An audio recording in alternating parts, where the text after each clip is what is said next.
ค่ะสวัสดีค่ะท่านผู้ชมทุกท่านค่ะยินดีต้อนรับเข้าสู่ช่องเจนางน้ำโชคนะคะท่านผู้ชมค่ะมื้อนี้เป็นเช้าของวันที่5ตุลาคม2565เนาะค่ะเนาะสำหรับเช้านี้นะคะแอดก็ได้รับการติดต่อจากลุงหมานกับอาจารย์สมยศเนาะค่ะเนาะแต่เช้านี้นะคะ จะลงตัวเลขแนวทางเล่าพัฒนาของลุงหมานก็ของอาจารย์สมยศเนาะค่ะเนาะเริ่มที่ของลุงหมานก่อนค่ะท่านผู้ชมค่ะไปเมืองน้ำกันเลยค่ะอันนี้ของลุงหมานของงวดที่แล้วนะคะท่านผู้ชมค่ะงวดที่แล้วลุงหมานให้6กับ7ปรากฏว่าเลขจับคู่บ่เข่าค่ะท่านผู้ชมค่ะตัวเจาะบ่เข่าไปเข่าซ้ายหลุดซ้ายวิ่ง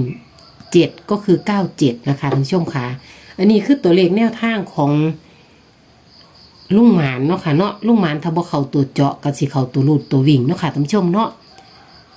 เดี๋ยวไปเมืองงวดนี้น้ำกันว่าลุงหมานใส่ตัวใดเนาะค่ะเนาะไปดูด้วยกันเลยค่ะตัวเลขแนวทางของลุงหมานนะคะท่านผู้ชมค่ะลุงหมานให้วิ่งรูดนะคะ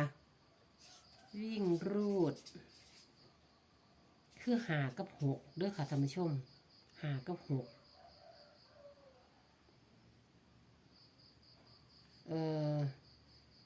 ตัวจับคู่ของลุงหมาน51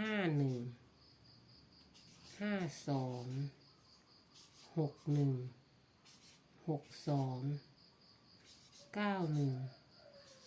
92เพิ่นมีเลขไขว่จับท่านผู้ชมจะจับเอาค่ะบ่เป็นหยังเนาะค่ะเนาะอันนี้เลข6กับเลข6กับเลข9ตัวเดียวกันเด้อค่ะเด้อตัวเลขแนวทางของลุงหมานนะคะท่านผู้ชมค่ะตัวเลขแนวทางของลุงหมานวิ่งลูดที่5กับ6นะคะ5กับ6เพิ่นบอกว่าเน้น6ตัวเลขจับคู่เพิ่นให้เน้นที่51 61 62นะคะท่านผู้ชมค่ะอันนี้คือชุดล่องตัวสำคัญแล้วค่ะนะคะชุดล่องคือเก่า2เนาะค่ะเนาะอันนี้คือตัวเลขที่อาจารย์เพิ่นให้ท่านผู้ชม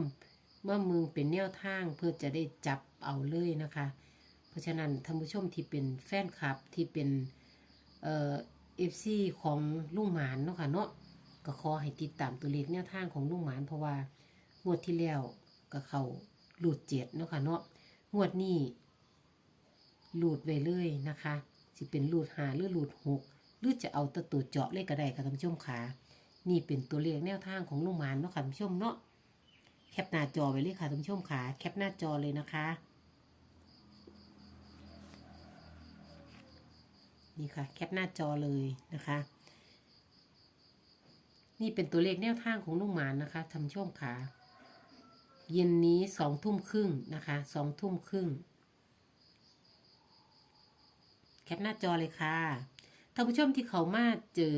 พบเจอคลิปนี้นะคะเป็นคลิปตัวเลขแนวทางของลุงหมานแอดกะคอยท่านผู้ชม FC ทุกท่านได้กดติดตามไว้สำหรับผู้มาใหม่เนาะค่ะเนาะสำหรับผู้ที่ติดตามแอดมาตลอดก็ขอให้แชร์ไปให้หมู่พวกให้เพื่อนฝูงให้ผู้คนเฮาจักได้หูจักนำเนาะค่ะเนาะตัวเลขแนวทางของลุงหมานก็บ่หลายโตนะคะจะเข้ามากกว่าหลุดนะคะท่านผู้ชมค่ะ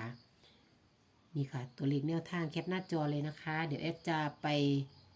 ตัวเลขแนวทางของอาจารย์สมยศเลยนะคะท่านผู้ชมค่ะนะคะ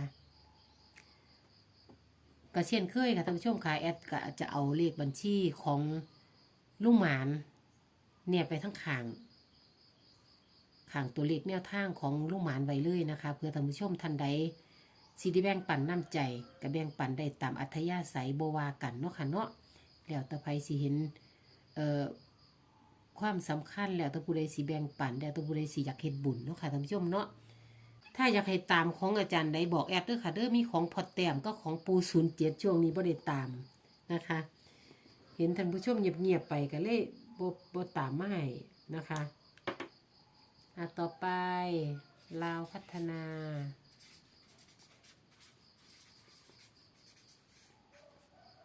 อาจารย์สมยศนะคะ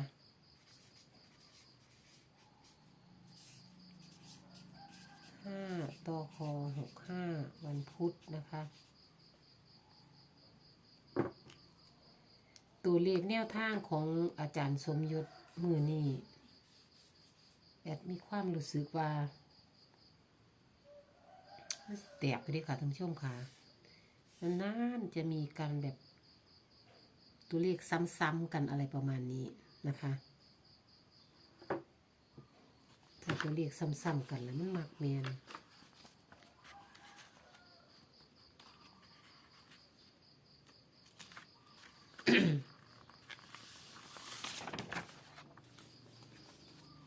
จะได้เทียบกันทั้งสองข้างเลยนะคะเนาะ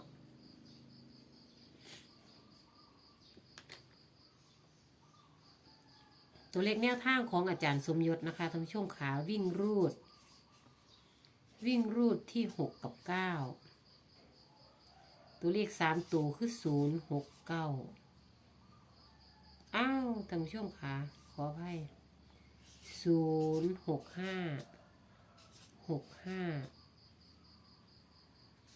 6 4 6 8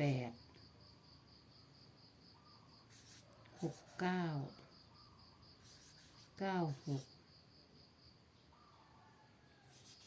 9 1 9 0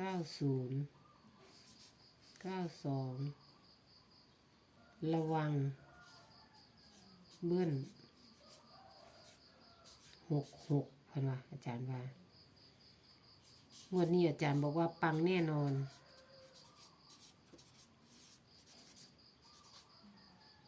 นี่คือเป็นคำบอกของอาจารย์เนาะค่ะเนาะท่านผู้ชมเนาะอาจารย์บอกว่าระวังปังแน่นอนระวังงวดนี้ปังแน่นอนค่ะ